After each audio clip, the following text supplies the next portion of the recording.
Queremos o teu nome engrandecer, para fechar essa e agradecer-te por tua obra em nossa vida.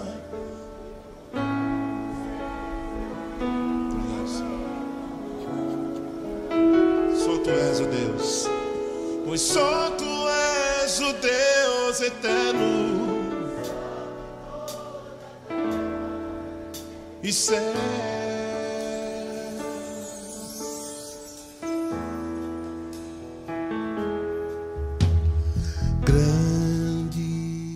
Olá, minha querida Primeira Igreja Batista em Éden. Essa gravação é para ser veiculada no culto de oração. E a minha oração, claro, o meu desejo profundo, sincero, é que Deus nos abençoe, que Deus te abençoe, e que Deus fale a todos os nossos corações. Nós estamos vivendo esse momento todo especial, essa quarentena, quando nós estamos ficando em casa.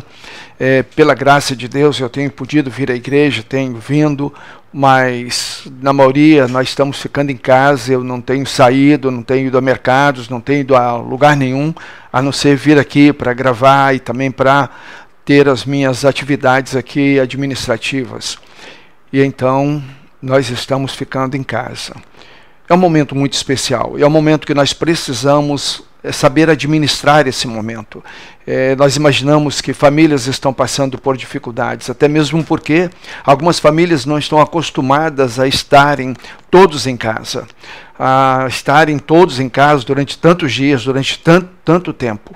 Então é preciso saber administrar e é preciso também tirar proveito desta situação e dessa permanência abençoadora dentro das nossas casas. Nós estamos então vivendo esse momento pelo qual a gente está orando, e é claro que muita gente assustada, com medo. Todos estamos temerosos, estamos suplicando muito a Deus por nós mesmos, por nossas famílias, nossos queridos filhos e netos, genros, noras, nossas famílias. Todos nós estamos intercedendo muito nesse momento. E há famílias na nossa igreja, né, na minha igreja aqui, que têm familiares com o Covid-19. E foram então infectados, e estão alguns internados, outros não internados, já voltaram e tal, mas de qualquer maneira as famílias estão orando intensamente, mas graças a Deus eu percebo que as famílias estão calmas, estão tranquilas na presença de Deus e sabendo que a mão de Deus está conduzindo esse momento.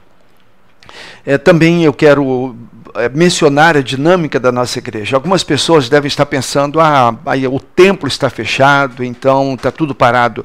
A nossa igreja não parou. A nossa igreja não parou. Eu tenho uma equipe que trabalha comigo, nós nos reunimos toda semana, e mesmo nesse período do Covid, a gente tem se reunido com as devidas precauções, os devidos distanciamentos, nós temos nos reunidos, nós temos traçado estratégias para vencermos esse momento, e como também pensando no que fazer e como agir quando terminar este momento. Então nós estamos trabalhando, e estamos trabalhando muito na questão da ação social. Nunca a nossa igreja desenvolveu um projeto de ação social como este. Quando eu digo nunca, nós já tivemos momentos especiais em que muitas doações foram feitas, doadas para a igreja administrou, a igreja distribuiu, sim, a igreja está acostumada com isso. Mas nesse momento especial, Deus tem suprido a igreja, graças a Deus. Pessoas têm doado, às vezes doam uma cesta básica, às vezes doam alguns quilos, mas há pessoas doando 10 cestas, 20 cestas, 30 cestas. Hoje mesmo uma pessoa depositou R$5.000, tudo isso para ser convertido em cestas básicas. Nós temos ajudado na compra de remédios, no pagamento de aluguéis, nós temos ajudado com recursos financeiros a algumas pessoas. Então, graças a Deus, no momento que a gente mais precisa, é o momento que Deus mais tem nos socorrido através dos seus filhos, através daqueles que amam a nossa igreja. Alguns já não são mais membros da nossa igreja, mas têm o coração na nossa igreja. Alguns até mesmo que não estão mais no Brasil, mas que têm o coração na nossa igreja, estão cooperando, dando suas ofertas, seus dízimos e mandando ofertas para o nosso conselho missionário. Eu quero lembrar você do nosso conselho missionário. Os nossos missionários, eles precisam também dos recursos financeiros. E nós participamos de convênios com vários missionários. E eles estão passando passando por necessidades, porque alguns deles, igrejas nesse convênio, igrejas pararam de ajudar. E aqueles que têm uma junta missionária por trás, essa junta então banca esses missionários, mas há alguns missionários que dependem de doadores, de doações e de igrejas que os socorrem. A nossa igreja, ela socorre alguns missionários que não têm uma junta missionária por trás deles. Então, quero agradecer aos doadores, aos dizimistas, a todos que têm participado ativamente da vida da igreja. Quero agradecer também à equipe que tem me apoiado, tem estado comigo. Se eu marco um momento aqui, eu preciso de alguns aqui para estarmos reunidos, para traçarmos estratégias, eles vêm e nós temos então trabalhado, nós estamos trabalhando. Nós estamos trabalhando. Eu estou aqui agora gravando esta live e eu tenho pessoas trabalhando, ministros aqui da igreja que estão trabalhando. Alguns estão na rua trabalhando, estão fazendo alguma coisa para que tudo aconteça do jeito que a gente espera que aconteça. Por exemplo, eu falei que alguém doou 5 mil reais. Já uma equipe foi para o mercado para fazer compras, para converter isto em cestas básicas, para fazer doações. Então eu quero agradecer por esta equipe. Eu quero também agradecer àqueles que estão fazendo as lives com as faixas etárias. Nós temos o irmão Lorival e a irmã Marlene com a terceira idade, a Rose também fazendo live com as crianças, o Ministério Infantil da nossa igreja. Nós temos também o trabalho sendo feito com o Ministério com adolescentes, a Jaqueline e o Júlio. Nós temos o Juca também fazendo o trabalho com a juventude. Na quarta-feira eu estou fazendo aqui. Então, graças a Deus, houve assim uma mobilização e nós estamos trabalhando e a igreja está respondendo e correspondendo e linkada nas mídias da nossa igreja. Eu quero também, antes da mensagem, da palavra, eu quero pedir orações. Eu quero pedir que você continue orando.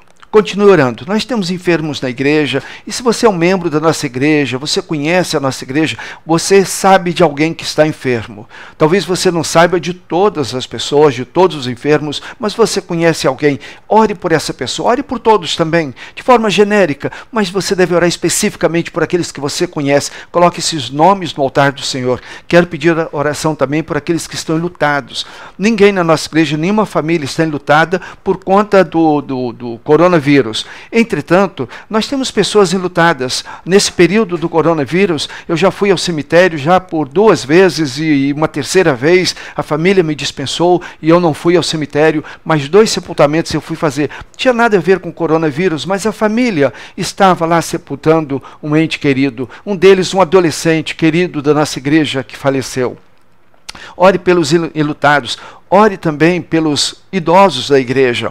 Há alguns idosos nesse momento que estão um tanto depressivos, preocupados, presos, querendo sair. Eles não estão aceitando esta situação. Então ore pelos idosos da nossa igreja. Se você conhece alguém, você pode telefonar, fazer um contato. Faça isso com os idosos da nossa igreja.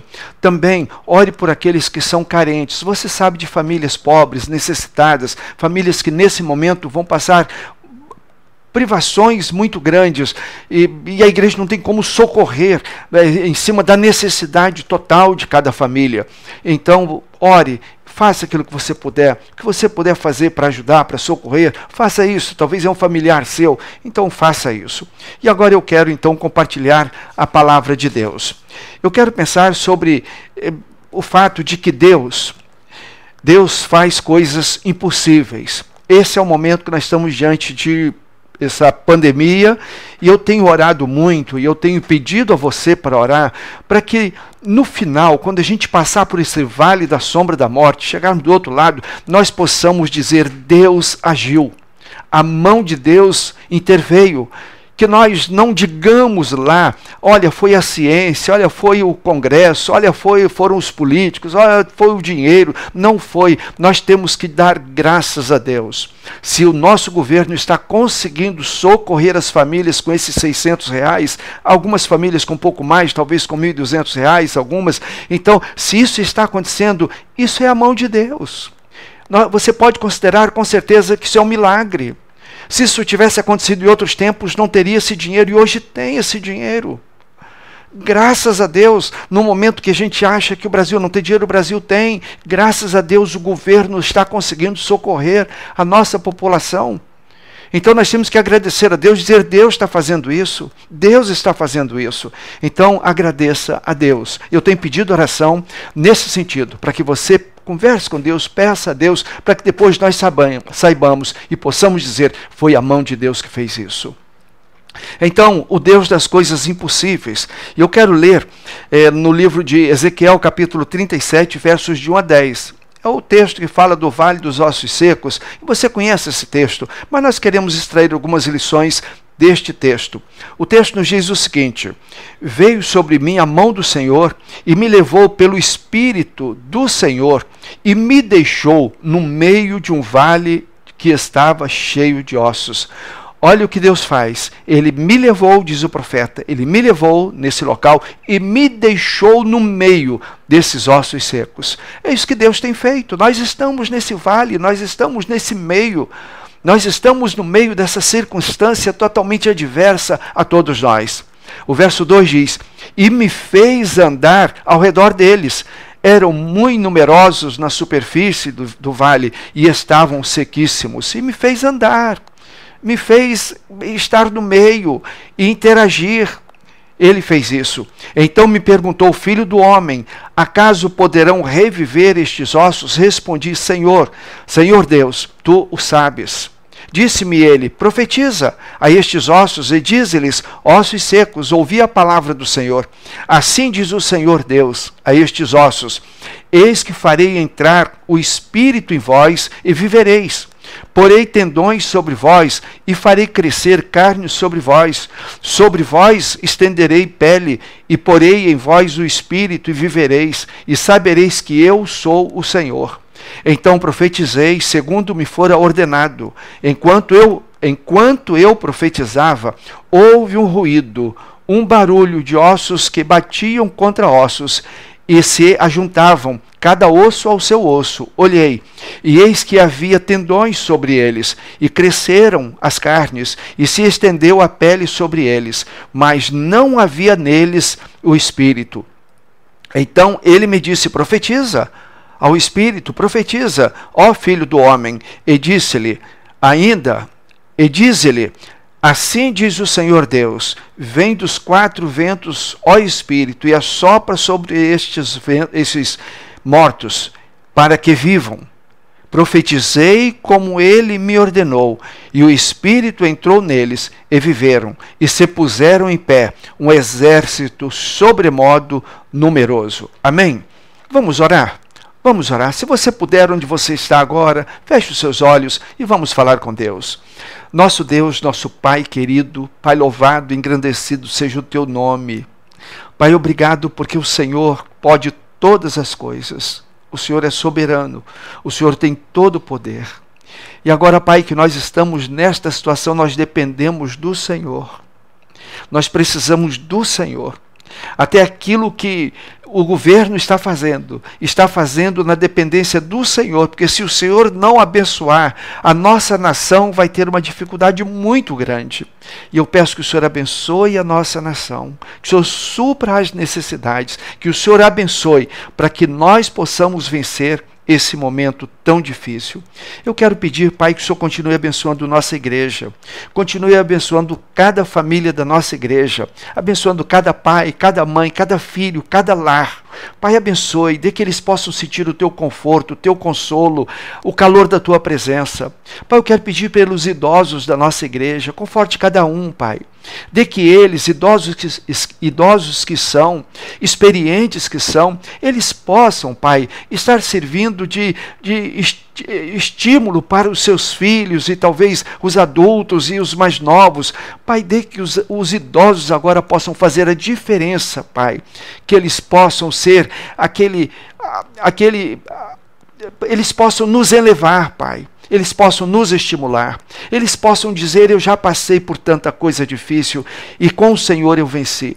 que eles possam abençoar a igreja.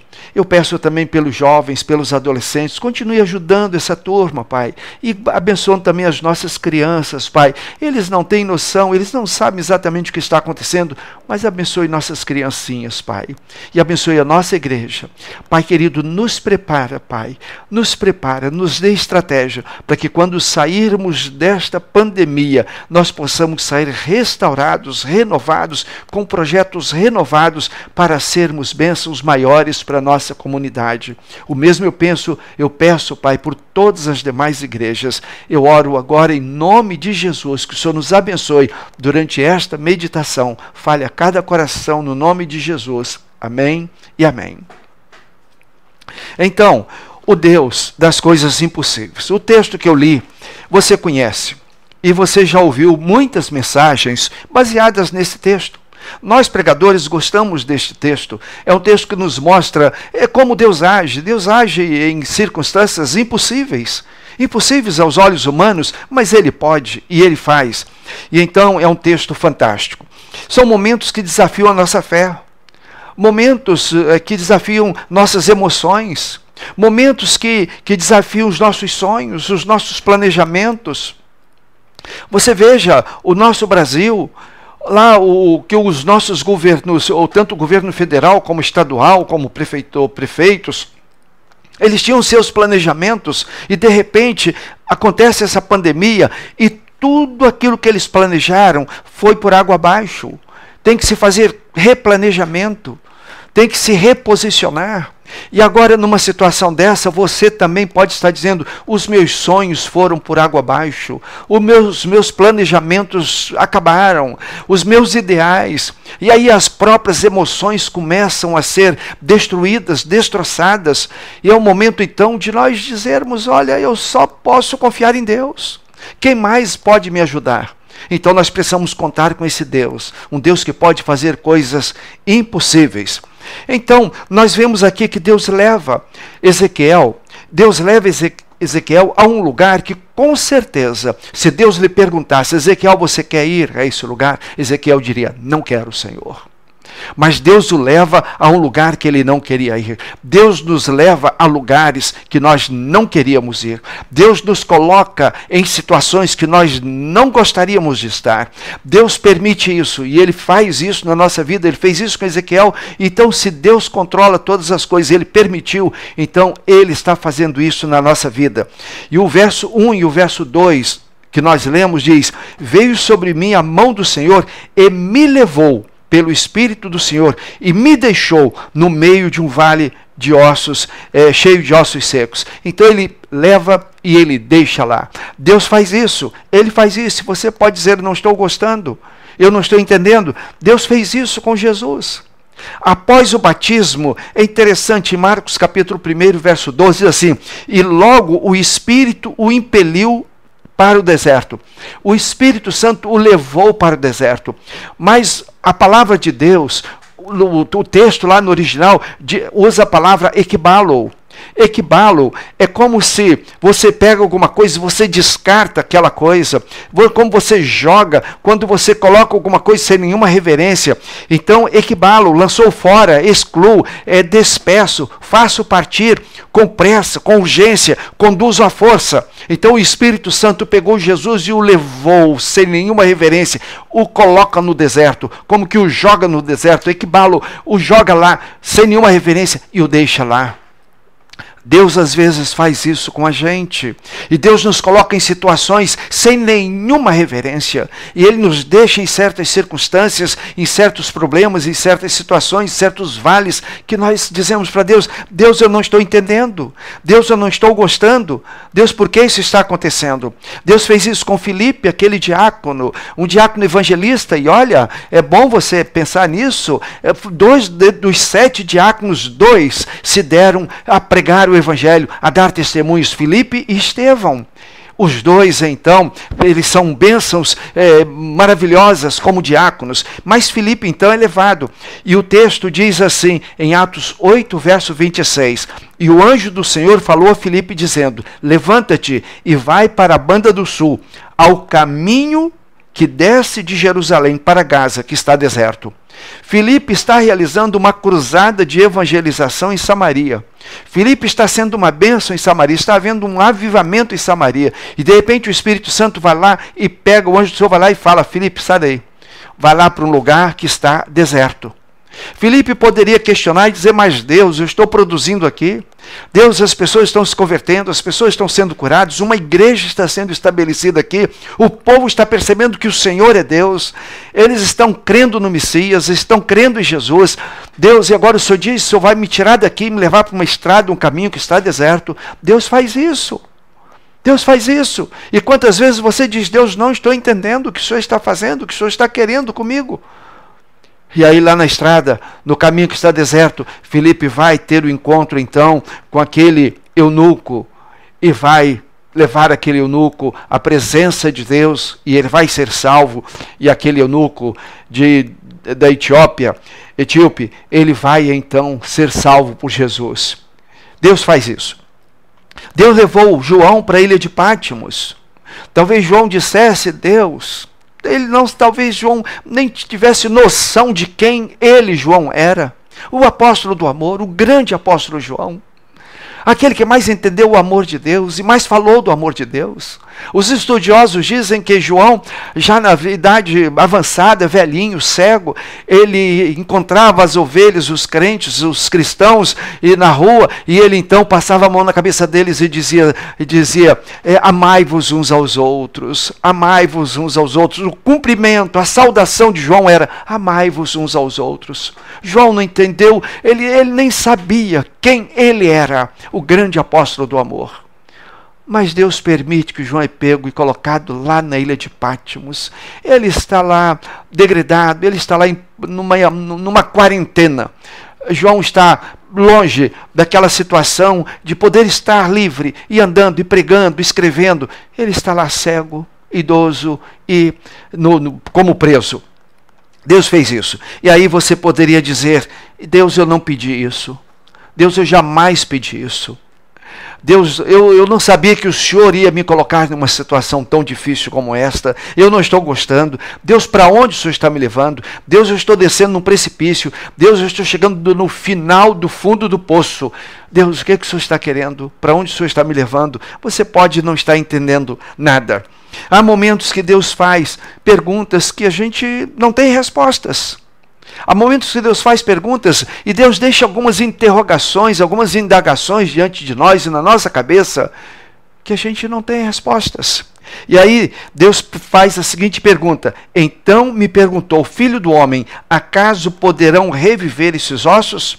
Respondi: Senhor, tu o sabes.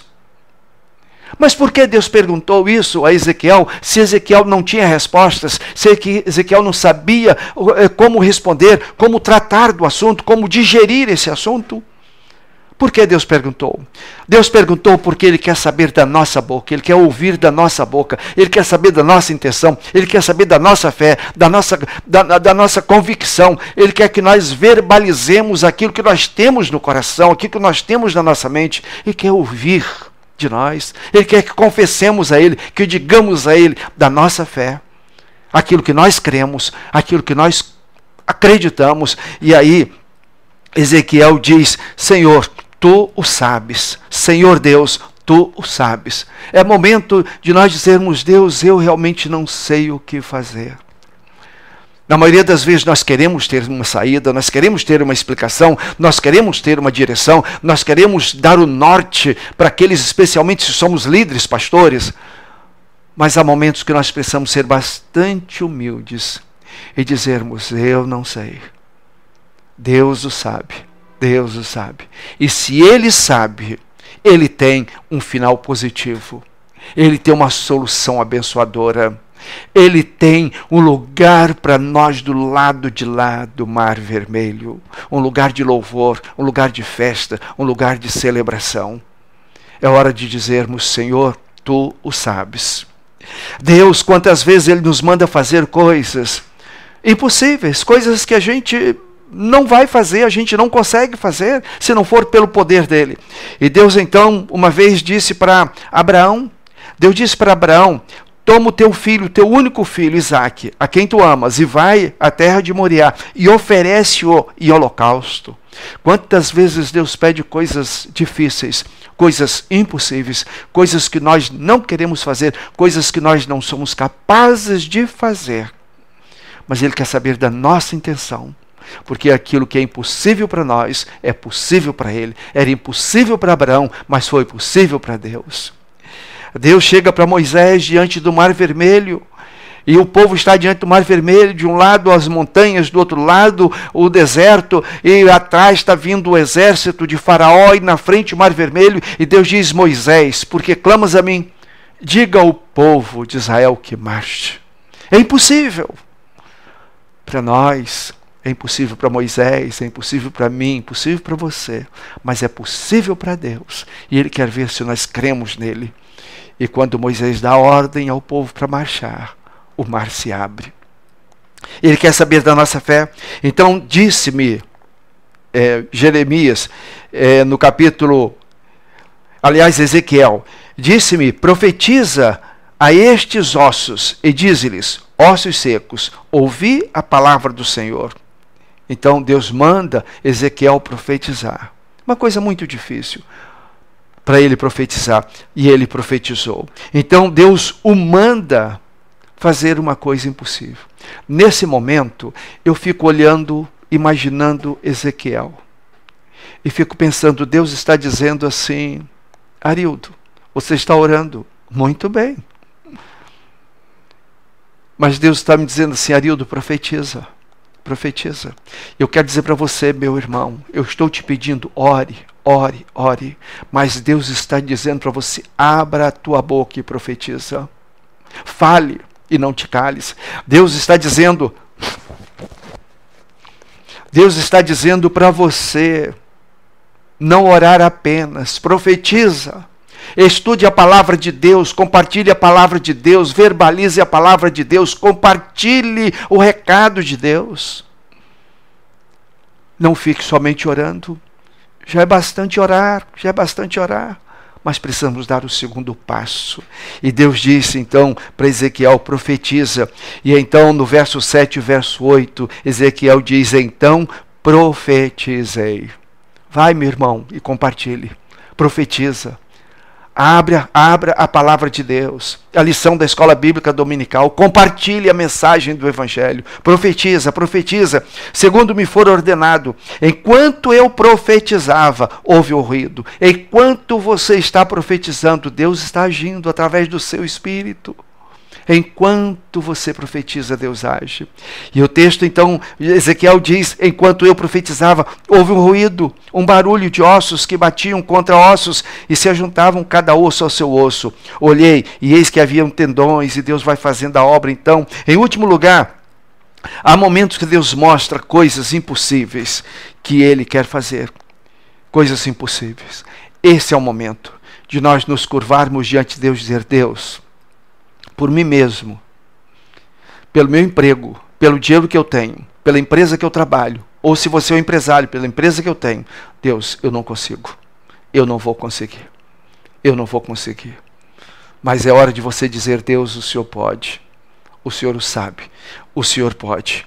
Então há momentos que Deus mostra coisas impossíveis que Ele quer fazer. Deus quer mostrar coisas impossíveis que nós não estamos vendo. Eu queria muito te pedir, olhe com olhos espirituais para esta situação e perceba aquilo que Deus quer fazer. Perceba pela fé aquilo que Deus vai fazer. Perceba aquilo que Deus já está fazendo. Perceba a mão de Deus agindo. Busque essa percepção em oração. Se você ainda não percebeu, ore, peça a Deus: Deus, abre os meus olhos. Diga: Deus, abre os meus olhos para que eu possa ver aquilo que o Senhor vai fazer e aquilo que o Senhor já está fazendo. Era um vale de ossos secos e Deus fez deles um poderoso exército. No verso 10 assim: profetizei como Ele me ordenara, e o Espírito entrou neles, e viveram e se puseram em pé, um exército sobremodo numeroso. Eram ossos, era um vale de ossos secos. E daqueles ossos secos, Deus restaura, Deus transforma aqueles ossos em soldados, num exército poderoso. Deus pode reverter esse quadro, e eu creio nisso, eu espero por isso. Eu espero que, ao sairmos do outro lado desta pandemia, nós possamos olhar para trás e dizer: Deus fez isso, foi Deus quem fez. Nós possamos sair do outro lado melhores, restaurados, mudados. Deus vai fazer isso, Deus vai fazer isso. John Knox, ele disse: nós somos agentes de Deus para mudar o mundo. Nós somos agentes de Deus para mudar o mundo. Nós, eu e você, eu e você. Você está esperando que o presidente faça, que o governador faça, que os senadores façam, que os juízes façam, que os deputados façam. Deus vai fazer, mas Ele vai fazer através de nós. Então comece a profetizar, comece a crer em Deus. E Deus quer mudar esse vale de ossos secos. Talvez na sua vida sejam os seus ideais. Deus quer transformar os seus ideais, colocar ideais novos na sua vida. Talvez você estava vivendo sem nenhum ideal, sem nenhum propósito, sem nenhuma meta a atingir. Esse é o momento de você dizer: Deus, restaura os meus sonhos, Deus. Coloque novos sonhos no meu coração, metas novas. Ó Deus, restaure, Pai, os meus sonhos. Esse é o momento de nós estarmos intercedendo, crendo e esperando a restauração de Deus.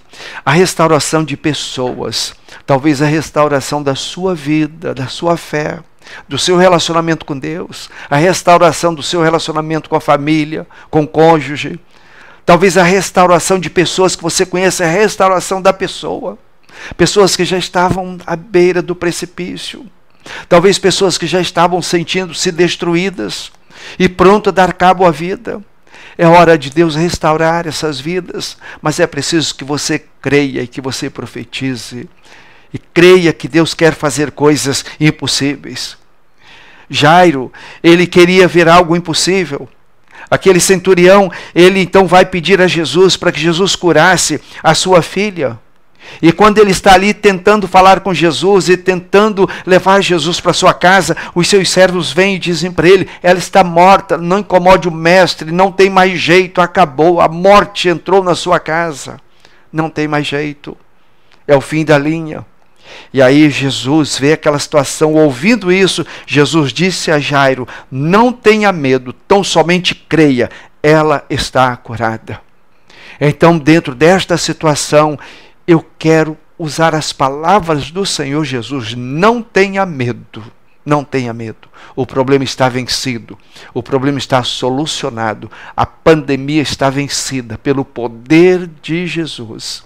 Creia nisso, meu irmão, creia nisso, creia nisso. Deus pode e quer reviver seus sonhos, restaurar seus sonhos, restaurar sua vida, restaurar sua empresa, restaurar teu emprego, restaurar tuas finanças. Deus quer restaurar tua família. Deus quer restaurar. O mesmo que Ele fez com Ezequiel, Ele quer fazer com a sua vida, com a minha vida, com a nossa igreja. Novos sonhos, novos projetos, aqueles sonhos que nós não conseguimos atingir.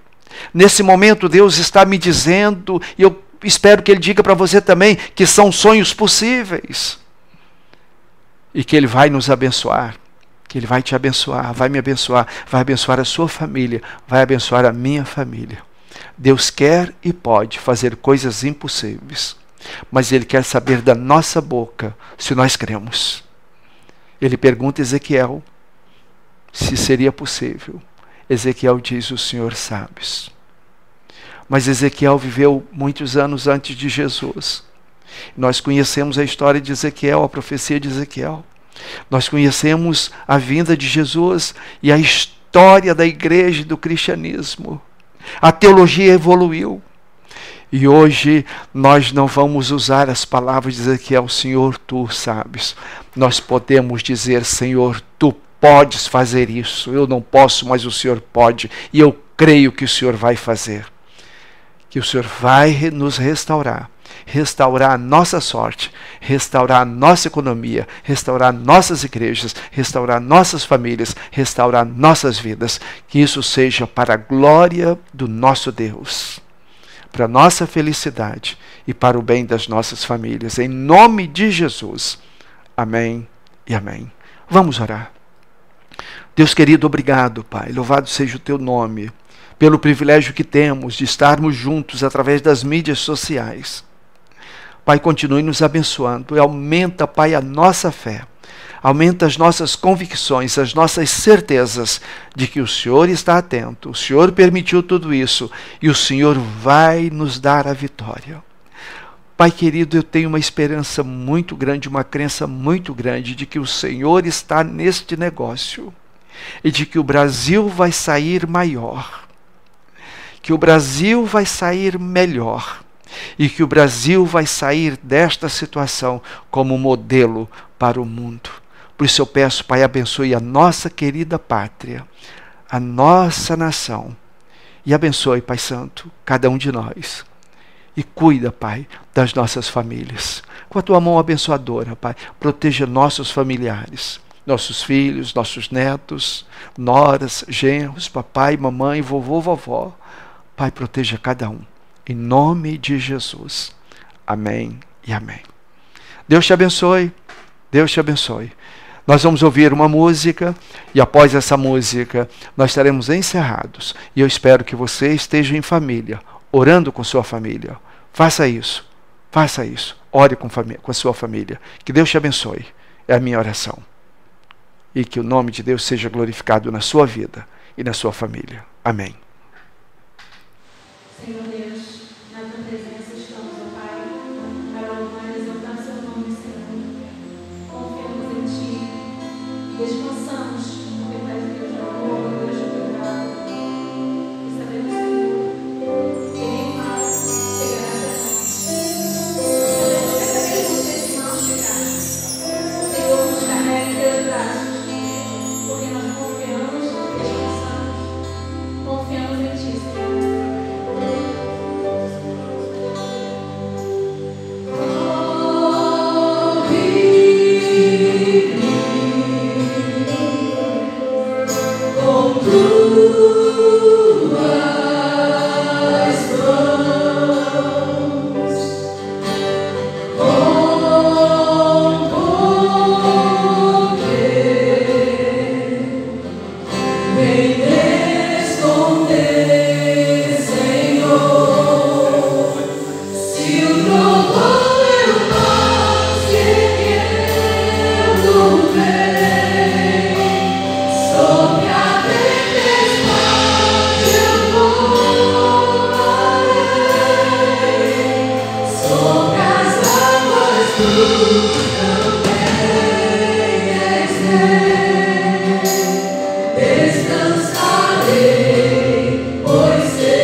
é o Senhor e muito digno de louvor. Na cidade do nosso Deus, seu santo monte, alegria de toda a terra.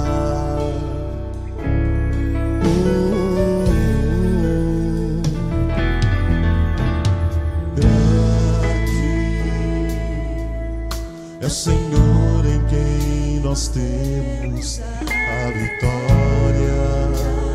Ele sempre que nos ajuda com